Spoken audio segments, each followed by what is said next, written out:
כאשר מלך בטרם כל יציר נברא רד נשא כחפצו כל אזי מלך שמו נקרא. Entonces, pasamos ya a la bendición de Kedushat Hashem. Se ha dicho de paso, esta clase está dedicada a la Refuah Shlema de nuestro queridísimo amigo Manuel Palacios en Barranquilla, por una pronta Refuah Shlema, y también nuestro amigo Ezra Eguía en San Miguel, por una Refuah Shlema también, los dos con procedimientos muy dolorosos. Dios quiera pronto una Refuah Shlema, una recuperación completa. ¿Qué nos dice esta tercera verajá? Nos dice, Atá Kadosh. Dios es Kadosh. Y vamos a ver, acá se traduce como santo, pero santo no es una buena traducción de Kadosh. ¿Qué es una buena traducción de Kadosh? Kadosh. Kadosh es uno de estos términos en hebreo como Tumá, como Tohorá, que tiene un campo semántico muy específico, y que si nosotros lo traducimos vamos a acabar deformando el sentido de la palabra. Entonces tú eres Kadosh y tu nombre es Kadosh. Ukdoshim bechol yom yehaleluja sela. Y seres santos, los santos, en todo día te alaban sela. Entonces desempaquemos esta verajá. ¿Qué puede significar Kadosh? ¿Qué puede significar Kadosh? Comentario, pienso. Ok. Esta palabra aparece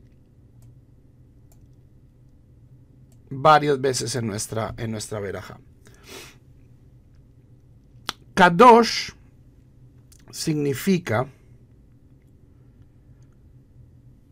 en un contexto muy circunscrito, separado, exclusivo. Lo que en las culturas polinesias se llama tabú. Tabú es un sitio a donde yo no puedo ir. Hoy en día, pues, tabú se entiende como algo negativo. O sea, ese tema es tabú, un tema intocable, un tema separado. Y esto es lo que básicamente viene a significar Kadosh. Dios es parte de, es aparte del mundo.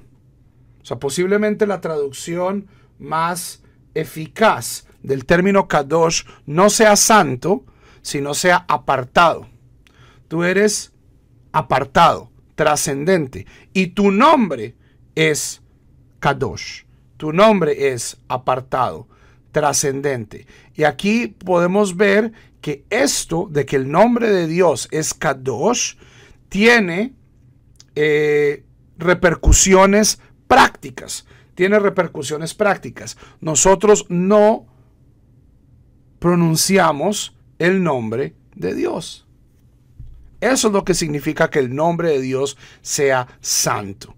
Que no lo podemos utilizar en la conversación de todos los días.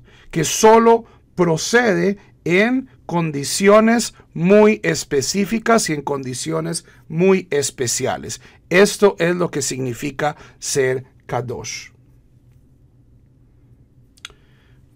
Tercera parte de la verajá, Ukdoshim bechol yom, y santos en todos los días, o Kedoshim, dejémoslo sin traducir, todos los días te alaban Sela. ¿A quién estamos haciendo referencia acá? Acá tenemos una noción bien interesante de una doble naturaleza de quiénes son estos Kedoshim. Y esto se ve, yo creo, con muchísima más claridad cuando esta bendición la hacemos no en Arvit, como lo estamos haciendo ahorita, sino cuando la hacemos en Shaharit o en Minha. porque después, o sea, en esta verajá, en Shaharit y en Minjá, en la repetición de la midá, cuando lo hacemos en Minyan, viene una sección litúrgica que se llama la Kedusha. Y en esta Kedusha se identifica claramente, o sea, comparte la naturaleza de Kedoshim y Kadosh, la Kedusha, se aclara quiénes son estos Kedoshim que todos los días alaban a Dios.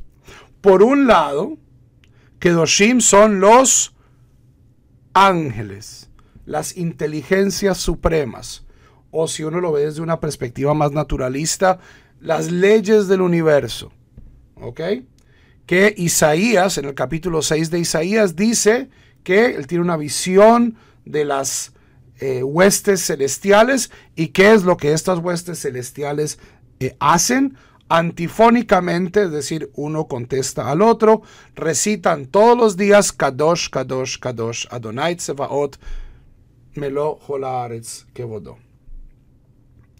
Kadosh, Kadosh, Kadosh es Hashem de las huestes celestiales, está lleno el mundo entero de su gloria.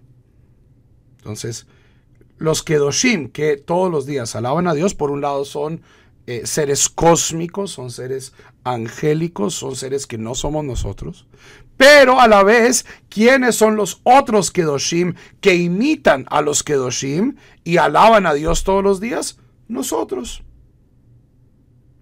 Nosotros, Kedoshim. Los apartados, los que tenemos reglas únicas y específicas. ¿Ok? Y 2 veces al día, no, 3 veces al día, porque la Kedushá se dice 2 veces en Shaharit. Nosotros somos los que decimos Kadosh, Kadosh, Kadosh, Hashem Tsevaot, Melech Haaretz Kevodo. Entonces, este Kedoshim demuestra una ambigüedad preciosa, porque estamos diciendo que Dios es alabado por seres que son Kadosh, pero nosotros también somos Kadosh. ¿Ok? Y he aquí el inmenso riesgo de traducir Kadosh como santo. Y pues esta traducción la hice hace mucho tiempo.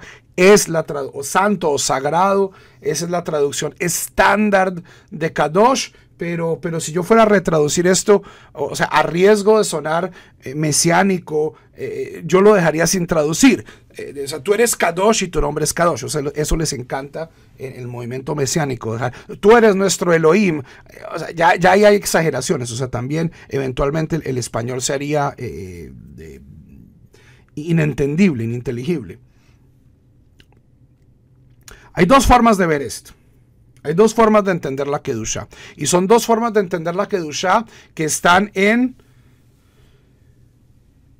se enfrentan en el judaísmo. La primera de ellas es entender la santidad como, o sea, es entender Kedushá como santidad. Y esto es una cualidad intrínseca que le pertenece a Dios, al nombre de Dios, a los ángeles que son llamados Kedoshim y a nosotros. Es un adjetivo. Uno podría llegar incluso a crear un kedushómetro, ¿cierto? Entonces uno acerca el kedushómetro a Dios y hace, ¿cierto? Se explota. O uno dice Yud Hei Vav Hei y el kedushómetro pita, ¿cierto? O frente a un Sefer Torah o Tefilín. Esas son cosas que, de acuerdo a la tradición judía, contienen o poseen Kedushá. O un judío, Kedushá, o un no judío. Y ahí está justamente el gran riesgo de entender Kedushá como santidad. Y es que uno acaba dándole a objetos y a personas y a grupos de personas dentro de la humanidad características de Dios, y esto es el primer paso hacia la idolatría. Uno de mis rabinos favoritos que cité en la parashá que publiqué el viernes, el rabino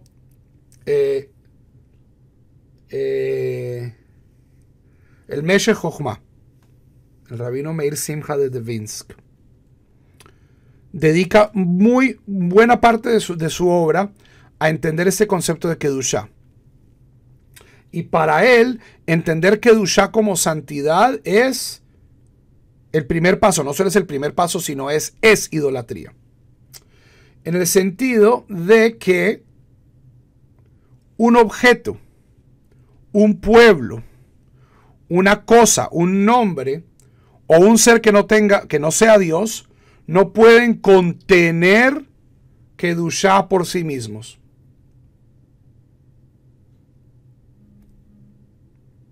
Y los dos ejemplos que trae a colación son muy ilustrativos. El ejemplo que citamos en la parashá de Yitro 5, que es en la montaña, el monte Sinaí. Cuando Dios está en la montaña, cuando Dios se está revelando en la montaña, esta montaña posee santidad. Y uno no se puede acercar a ella, y el que se acerque es ejecutado, ¿cierto? Y ese accidente de que Dios esté sobre la montaña es lo que le concede santidad. No es que esta montaña tiene algo mágico, algo especial. Una vez Dios se va de la montaña, el monte Sinaí es un monte como todos los demás. ¿Sí me entienden? La Kedushá depende no de la cosa en sí, sino la Kedushá depende de su uso y su comportamiento. El cótel. ¡Ay, el cótel! El cótel no es santo para el rabino, para el Meshech Chochmah, porque el cótel tenga cualidades metafísicas específicas. El cótel y el templo y Eretz Israel en sí misma contienen santidad porque yo me comporto diferente en él, porque tienen reglas distintas. Para el Meshech Chochmah, la Kedushá es una función de normas, no de la cosa en sí. Cualquier cosa puede ser Kadosh mientras yo la use, mientras yo me comporte con ella de la manera correcta. ¿Ok? Mientras yo manifieste a través de ella atributos divinos, atributos de justicia, de compasión, de rectitud. Eso es santidad para el Meshech Chochmah. De resto, o sea, sigan ese camino de pensar, o sea, si uno se mete seriamente por esta noción de que la Kedushá es algo innato, físico o metafísico que inhieren las personas, como hacen muchos cabalistas, como hace el Zohar, como hacen muchos judíos, acaba uno comenzando a llevar al pensamiento pagano. ¿Qué es el pensamiento pagano? O sea, en el paganismo griego, este río es sagrado. Este árbol es sagrado, este árbol es mágico, este árbol es especial. Este lugar, este monte es sagrado. ¿Por qué? Porque sí, porque aquí se apareció el dios Perencejito, porque aquí se virtió la sangre del duende, yo no sé qué cosito, y este sitio es ahorita especial. O yo soy Kadosh, ¿por qué? Porque tengo la sangre de los dioses corre por mis venas, la sangre de Marduk, la sangre de Apolo. Yo soy de mejor familia. Ese es un razonamiento tremendamente peligroso y que está en tensión con principios centrales y básicos de la Torah. En mi opinión, entender Kedushá en el sentido de Meshech Chochmah es muchísimo más humilde de entender que la Kedushá es una función de la conducta. Entonces, el pueblo de Israel es Am o Goy Kadosh, es un pueblo santo, no por su genética, no por sus almas especiales, sino por su comportamiento. Y hay veces donde el pueblo santo no es santo. Y los individuos santos no son santos. No son Kadosh. Porque el único ser, el único ente que puede de manera absoluta y necesaria expresar Kedushá es Dios. Todo lo demás, ¿cierto? Nosotros, los lugares, los nombres, la tierra de Israel, su Kedushá es condicional. Su Kedushá es condicional. Y piénsenlo en el ejemplo del templo. Si el templo tuviese santidad intrínseca, Dios permitiría que sobre ese templo hubieran edificado un templo a Zeus y pusieron el basurero municipal durante muchos siglos. No. Si eso tuviera Kedushá intrínseca, sería grave. ¿Qué es lo que le da Kedushá a un sitio? Su comportamiento. El Rambam expresa esto no con la noción del con la noción del templo, más que todo con la noción de la tierra de Israel. Dice, la tierra de Israel es fundamentalmente diferente a la tierra de otros lugares. El Rambam dice, no. ¿Qué es lo que hace a la tierra de Israel especial? Lo que hace a la tierra de Israel especial es que tiene reglas diferentes. Es que en ella podemos cumplir toda una serie de mitzvot, que no podemos cumplir en otro lugar. Y aquí entramos a la dicotomía que ya establece Platón en el Eutifrón, que es su diálogo sobre la piedad. Es decir, es el diálogo sobre la religión. Y es un diálogo muy profundo, es muy cortito, el Eutifrón, donde se establece dos tipos de pensamiento religioso. Sócrates y Eutifrón están teniendo un diálogo y dice, la pregunta es, ¿las cosas sagradas son sagradas porque los dioses, ellos pues eran politeístas, porque los dioses lo miran, o sea, aman estas cosas? ¿O Dios ama a las cosas que son sagradas? ¿Sí entienden la diferencia? Entonces, algo puede ser piadoso, algo puede ser kadosh, utilicemos un lenguaje hebreo.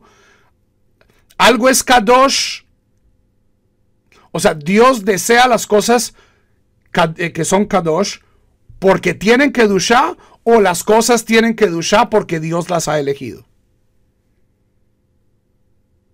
En mi opinión, la segunda opción es muchísimo más razonable y tiene menos riesgo de llevar a la idolatría.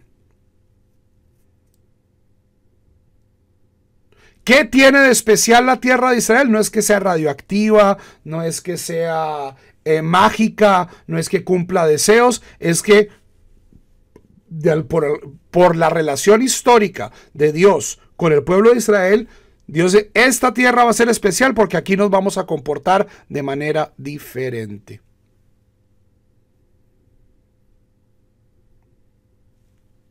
Ustedes no se comportan de la misma manera en el baño de la manera en que se comportan en la sala de su casa.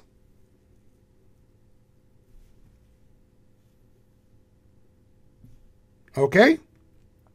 Eso significa que la sala tenga, o sea, uno diría que la sala tiene más kedushá. Uno se comporta de una mejor manera en la sala que en el baño.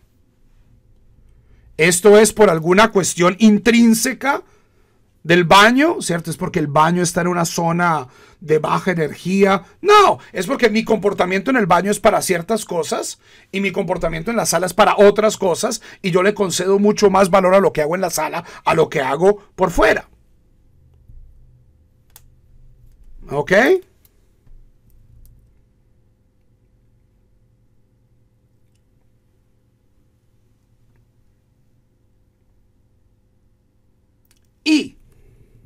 Ojo, ojo, porque Kadosh es una díada. Kadosh no puede existir sin Hol. Y cuando uno está hablando en un lenguaje religioso, especialmente si uno traduce Kadosh, o sea, ya me está molestando tanto que Kadosh no es santo. Quitemos esto. La segunda, tercera edición lo corrijo.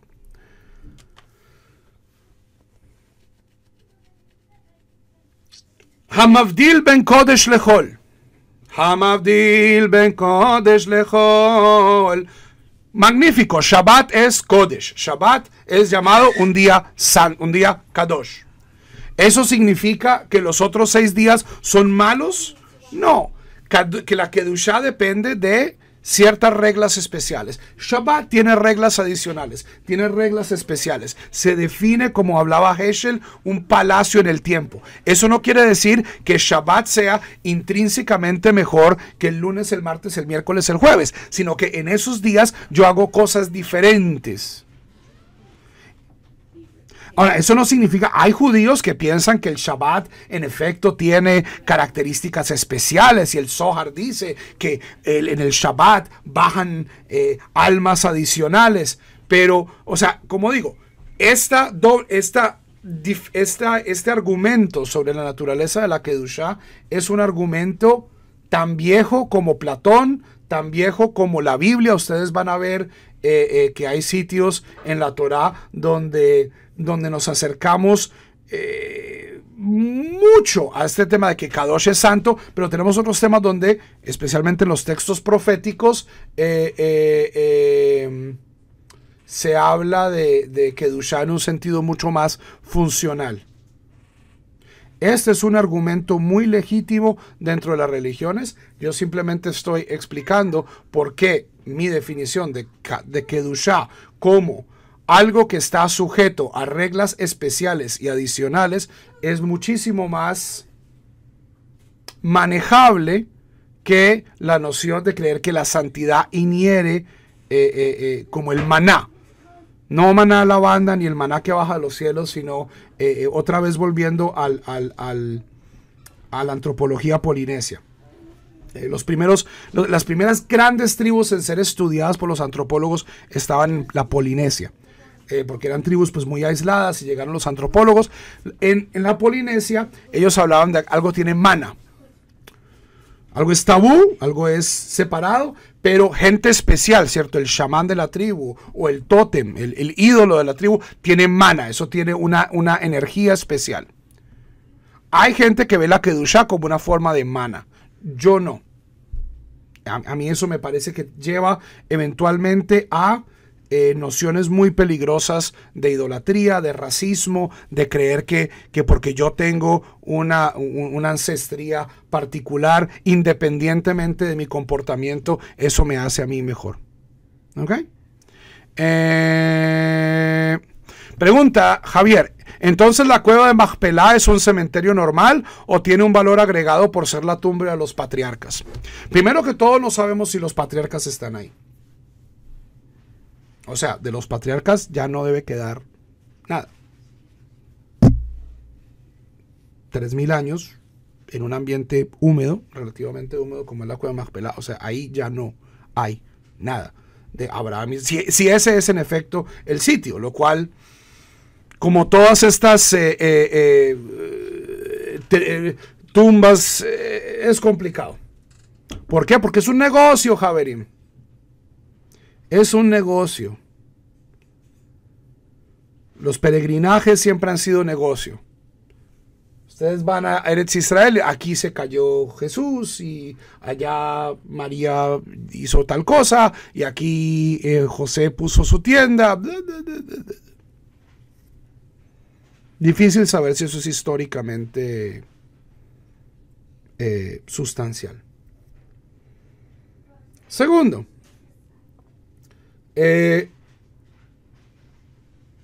las tumbas no tienen Kedushá. Todo lo contrario. Las tumbas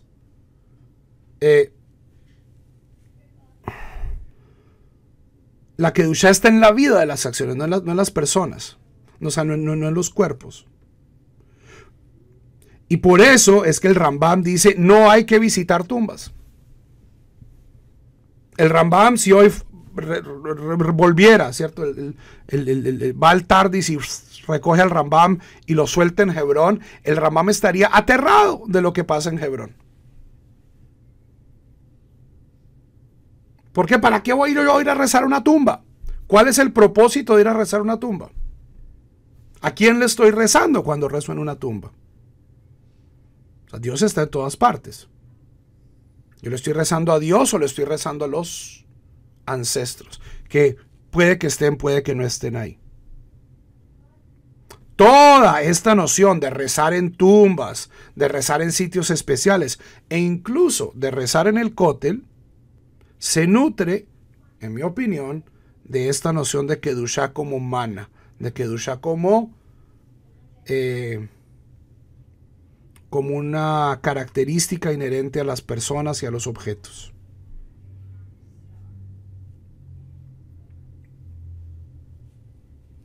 Y bien, existe.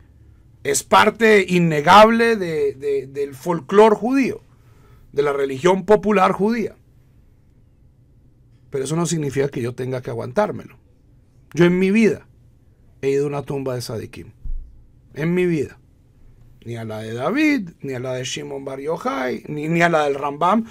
O sea, eso sí es insultar al pobre Rambam, que dijo de manera muy clara, no recen en tumbas. Y le hacen pues un coso y la gente vendiendo piticas rojas a la entrada de la tumba del Rambam y el agua bendita de la Kabbalah de yo no sé qué vaina.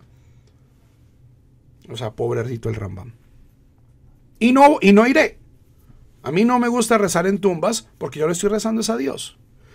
Y si en efecto el personaje bíblico, el rabino, está enterrado ahí, que es muy dudoso, o sea, yo puedo decir, ok, aquí está enterrado el Maharal se murió hace 500 años. Aquí está enterrado Abraham Yoshua Heschel, eso lo sé, porque mis maestros estuvieron en su funeral, o sea, ahí lo metieron. Y pues de ahí del rabino Heschel no queda nada. Pero pues, la tumba de David, la tumba de Jacob, la tumba de... Y aún si yo pudiera saber a ciencia cierta que en efecto esta es la tumba del personaje, pues, ¿yo para qué tengo que ir a rezar ahí?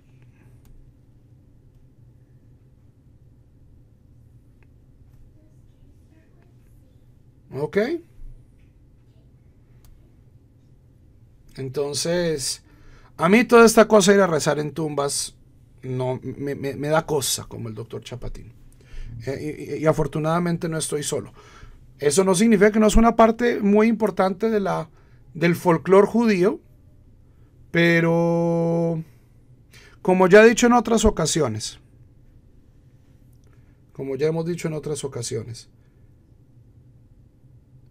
para aquellos que venimos de afuera del judaísmo, muchas veces estas cuestiones folclóricas que tienen conatos muy similares en la religión de la que nosotros venimos, son tremendos obstáculos. Si yo estoy viniendo de una religión donde hay estatuas de santos y tengo la foto del Papa y la foto del Divino Niño del 20 de julio y del Jesús caído de Montserrat y de la Guadalupe. Entonces pasar de eso a llenar mi cuarto de fotos del Rebe y estampitas del yo no sé qué y foto de la tumba del Rambam no es un cambio muy fuerte. Y en mi opinión, si uno va a adoptar el judaísmo, debe adoptarlo... Debe ser transformador. En mi opinión, para los conversos es bastante más dañino estas formas de judaísmo popular que para una persona que ha crecido toda la vida con eso y pues que no conoce otro contexto y que esto no lo va a llevar pues a prenderle velitas a la Guadalupe. Pero sí es parte de un continuo muy riesgoso, en mi opinión, de aquellos que estamos haciendo una transformación religiosa. Entonces, sí, hay judíos que rezan en tumbas. Yo no soy uno de ellos. No me interesa. El mismo cótel me tiene sin cuidado. ¿Por qué? Porque Dios me escucha en todo lugar. Puede pues que yo estando en la tumba entonces me inspire y me sienta, o sea, psicológicamente diferente y rezar en el cótel con otra gente. Ok, pues eso me puede poner a mí en una noción psicológica diferente. Pero pensar que ese lugar es mágico me parece ya entrar en un camino complicado.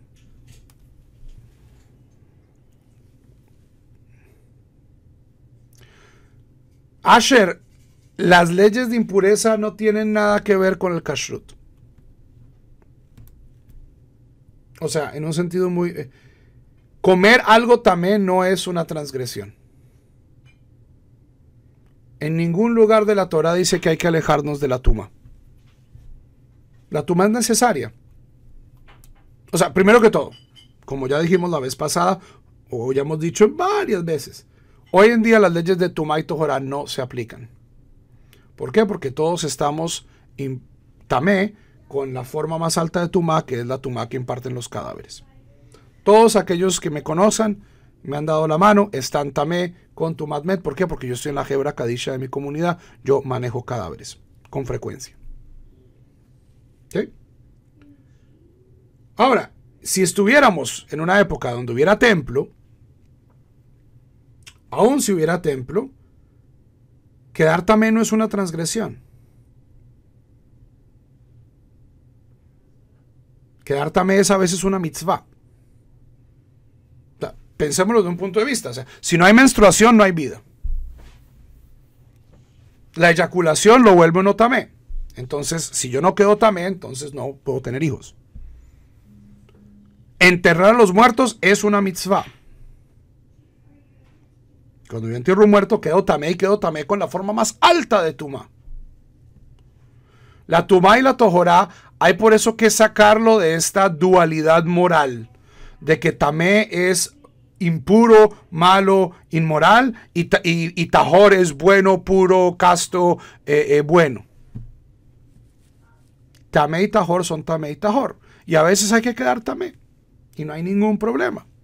Son instancias de la vida religiosa, como Kodesh y Hol. Yo no puedo vivir todo el día en Kodesh. Yo no puedo vivir todo el día en Kodesh. Si todos los días fueran Shabbat, Shabbat perdería sentido. O sea, por eso es que el fin de los tiempos se llama Yom Shekulo Shabbat. Un día que es todo, como es un cambio de paradigma para nosotros impensable. Yom Shekulo Shabbat. Un día que es todo Shabbat. What does that mean? Kodesh es bueno. Hol también es bueno. Tamé es bueno. Tahor es bueno. El judaísmo es muchísimo menos dualista de lo que nosotros lo hemos hecho. Y parte de lo que hace que nosotros veamos al judaísmo con nuestros lentes dualistas es que muchos de nosotros estamos viendo al judaísmo a través de un lente de la lengua castellana, que es una lengua católica. ¿Por qué? Porque la inmensa mayoría de sus parlantes y escribientes vienen de un campo semántico católico, donde cosas como perdón, palabras como perdón, misericordia, gracia, pureza, impureza, poseen un significado atado a unas categorías religiosas que no son las nuestras. Entonces, ¡es impuro! Es una cosa muy diferente a esta tamé. Tamé no es impuro. ¿Ok? Entonces, nosotros, primero que todo, hoy en día no hay noción de tohorá. Todos estamos en estado de tumá desde que nacemos hasta que nos morimos. ¿Por qué? Porque no hay templo, no hay vaquilla roja. Por lo tanto, tumá y tohorá no son categorías relevantes. Segundo, eso no significa que seamos impuros a nivel moral. ¿Ok?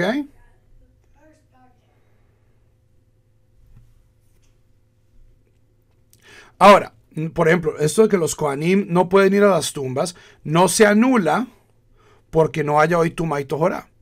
¿Por qué? Porque hay una mitzvah muy clara que dice que los Kohanim no pueden visitar a los muertos, a menos de que estén relacionados con ellos. Como que hoy no haya Tumá y Tohorá no borra de un plumazo las leyes de Tohorat HaMishpachá. ¿Por qué? Porque hay un versículo en el capítulo 18 del libro de Levítico que dice que acostarse con una mujer en estado de nidá es una transgresión. Entonces hay muchas cosas que, a pesar de que se manifiestan de un modo en un tiempo y un espacio y un lugar donde hay Tumá y Tohorá, hoy en día siguen vigentes con otras justificaciones. ¿Ok? No entiendo la pregunta, Caterine. Kasher no tiene que ver con Tumá y Tohorá.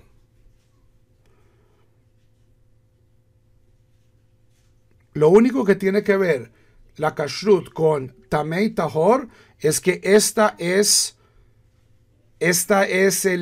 el lenguaje que se utiliza en la Biblia para describir a los animales que son kasher y a los animales que no son kasher. ¿Ok? Entonces, la vaca que nosotros nos comemos es un animal tahor, pero pues eso no significa que este pedazo de vaca tenga tohorá. O sea, la palabra tahor funciona diferente cuando nos estamos hablando de los géneros, ¿cierto? Aquellos que son permisibles y aquellos que no lo son. A cuando estamos hablando ya de los intríngulis, de si este pedazo de carne, o de si este celular, o de si esta camisa, o de si esta persona es tamé. Hoy en día todo es tamé. Pero nosotros no comemos kasher porque queramos comer con pureza. Nosotros comemos kasher porque es una mitzvah independiente del sistema de Tumá y Tohorá.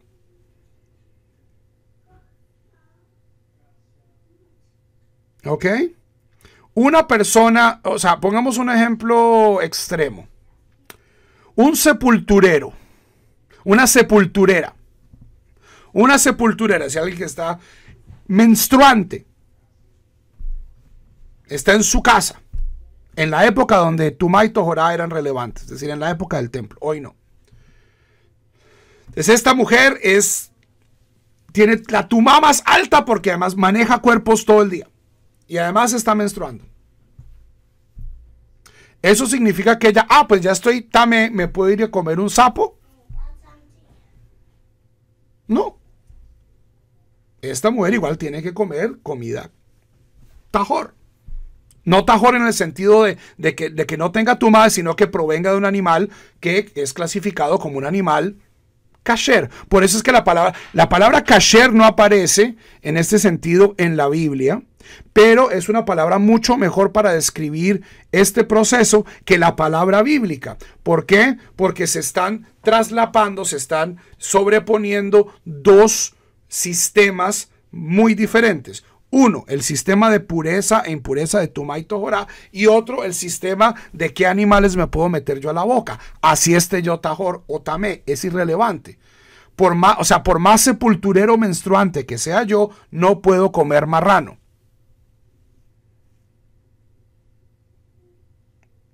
¿Ok?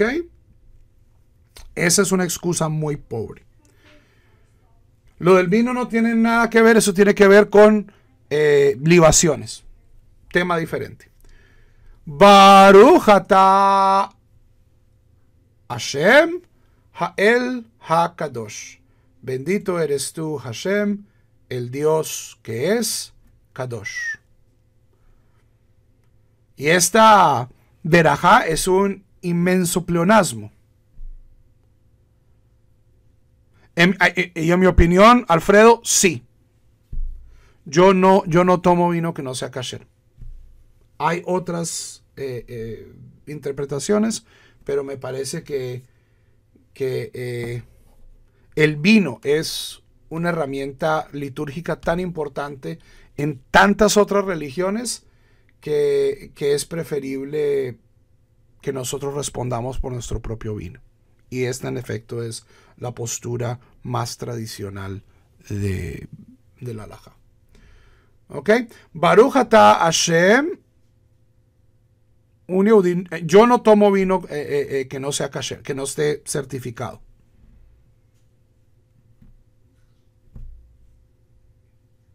Lo cual es muy diferente, por ejemplo, a la cerveza o al whisky. ¿Por qué? Porque no es una cosa de kashrut. Ay, pero eso es kosher. Sí, es kosher porque ahí no hay más que uva, pero ahí hay otra preocupación, que es que sea yein nesech. O sea, un vino hecho por un no judío no es permitido, no porque no sea kasher, porque lo es, porque sus ingredientes son kasher. Pero hay otras prohibiciones que afectan a la comida que no tienen que ver necesariamente con las leyes de kashrut. En este caso es las leyes de la idolatría. ¿Ok? Baruch atah Adonai Ha'el HaKadosh. Bendito eres tú, Hashem, el Dios, el Santo, el Dios Kadosh. Que es un pleonasmo. ¿Por qué? Porque la definición de Dios es Kadosh. Y de cierto modo, dado que este es el final de las bendiciones de Shebach, de alabanza, es una alabanza un poquito circular, pero muy bonita. Es decir, bendito eres tú, Dios, que es Dios de una forma que nadie más puede ser Dios. Es decir, que cumples con los atributos de Dios mejor que cualquier otra cosa. Que eres la definición de la divinidad. ¿Ok?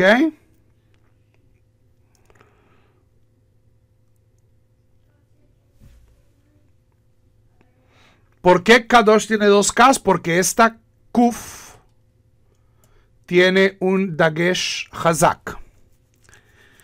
Yo no soy estricto en muchas cosas, pero hay una cosa donde soy muy estricto y es en mi gramática. Cuando yo tengo el artículo definido ha y luego tengo un sustantivo, esta primera letra va a llevar un dagesh hazak. Y esto se expresa con una duplicación del fonema.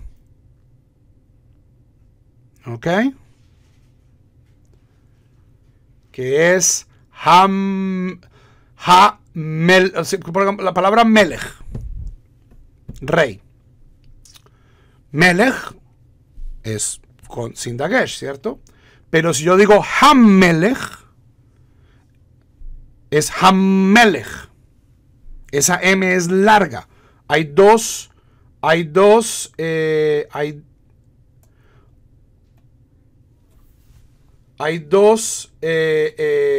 sílabas. ¿Ok?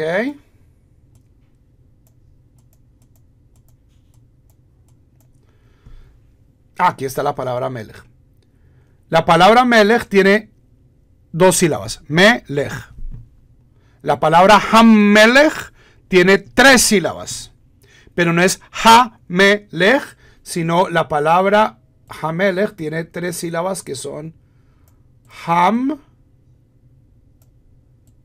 Me, Lech. Hamelech. Hashabat.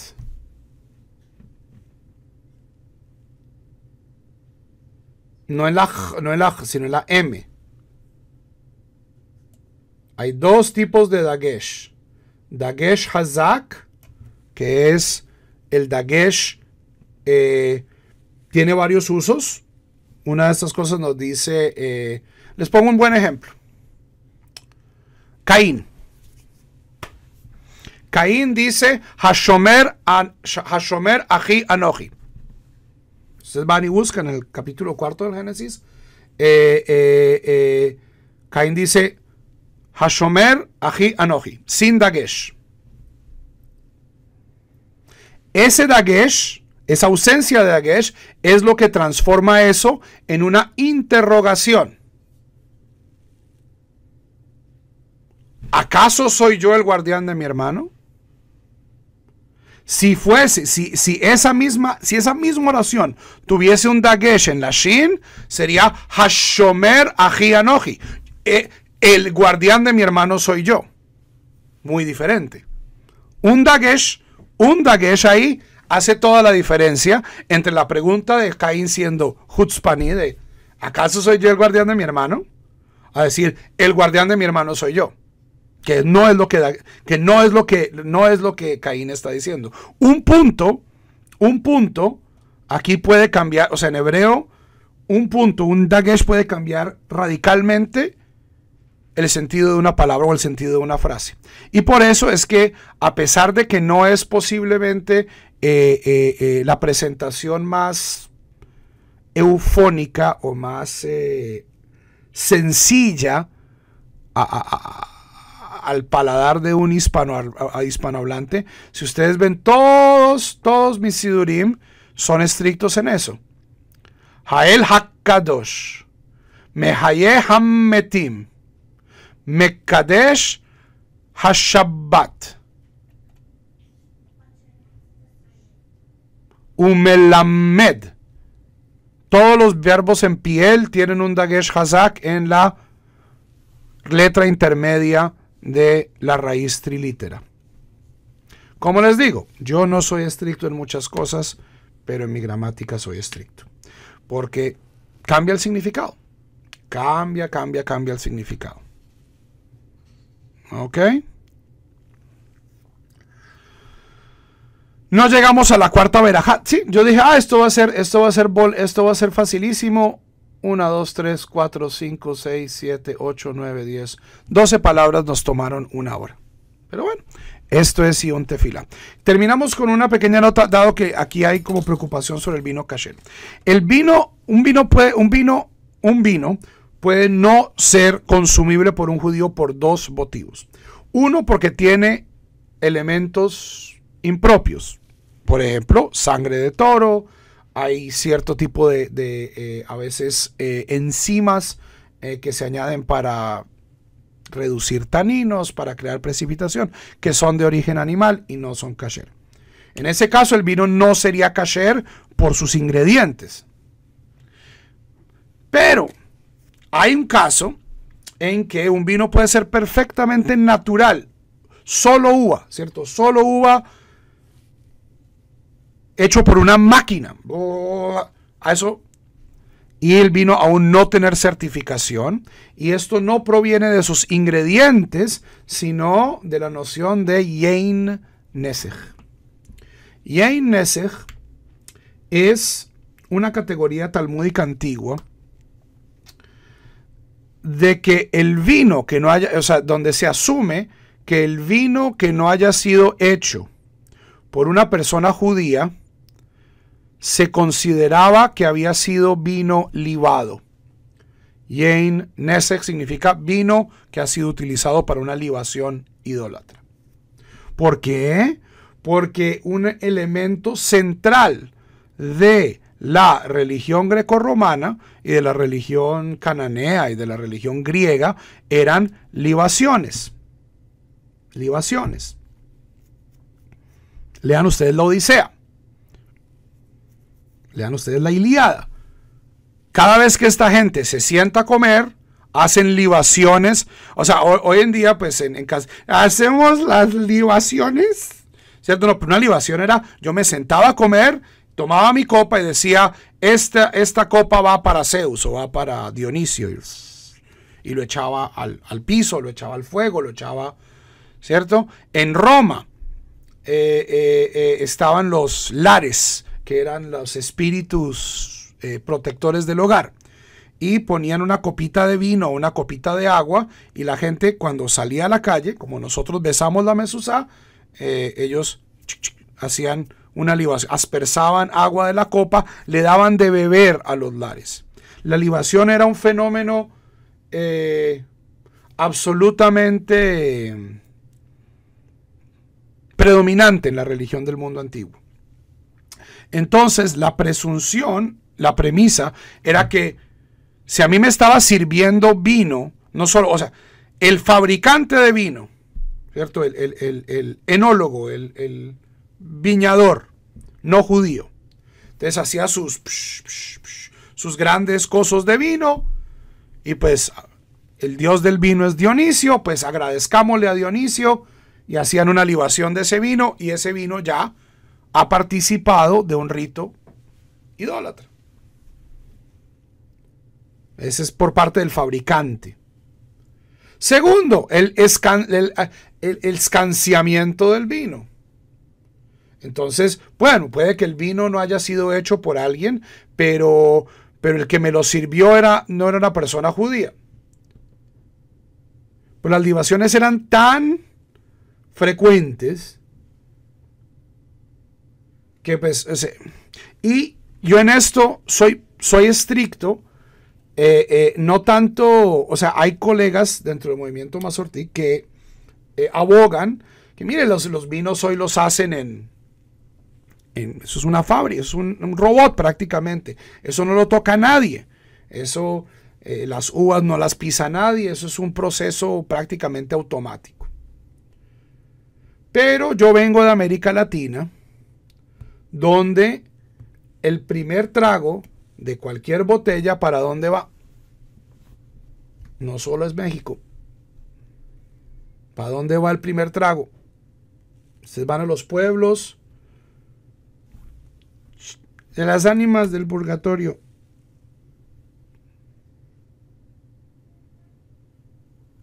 ¿Ok? Eso es una libación. Eso es una libación clásica. Entonces, yo no tomo, yo en eso soy aún más estricto, yo no tomo vino que no sea kasher, o sea, que no tenga un sello de kasher, esto significa que no haya sido manipulado por otras personas, no judías. Y segundo, yo no tomo en América Latina una botella que yo no haya abierto. O a menos de que esté viviendo con judíos. ¿Por qué? Porque hay un buen porcentaje, una buena posibilidad de que si alguien manipuló esa botella, hizo una libación de ella.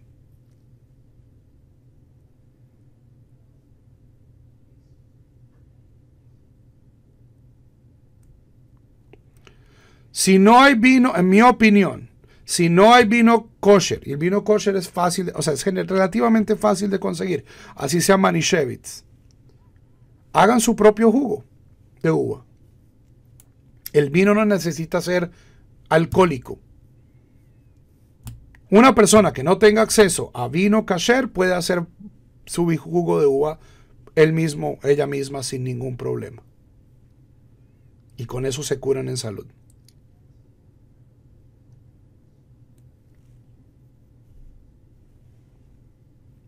Hay rabinos más liberales. En esto yo me alineo muchísimo más con la posición tradicional.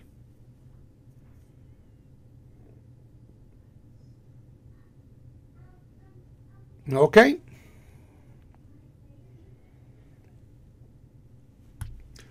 Lo de hervirlo es otra cosa. Es la diferencia entre mebushal y no mebushal. Vino mebushal es vino hervido.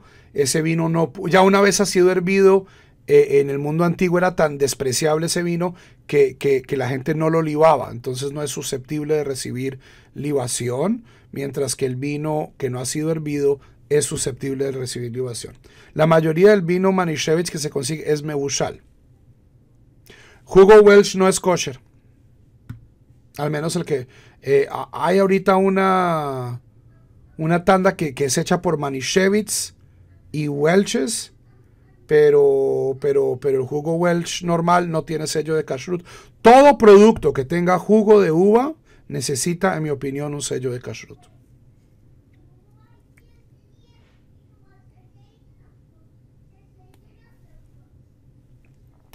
Es mi opinión. Yo no soy el Mara de Atra de ustedes, bueno, de la mayoría de ustedes. No me tienen que hacer caso. Esa es mi opinión halágica. Consulten su rabino. Pero en mi opinión tengo buenos motivos por la cultura misma de América Latina de ser cuidadoso con este tema de las libaciones. No es algo, o sea, este es uno de esos aspectos de la halajá que no ha sido obsoleto.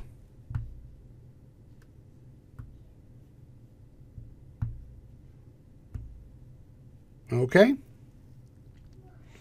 Bueno, Javerín, que tengan una hermosa semana, una semana llena de mitzvot, llena de Torah. Nos vemos, si Dios lo permite, a esta misma hora la próxima semana con la cuarta bendición de la Amidá, la bendición por el intelecto. Shalom, shalom, lehitraot, kol tuv.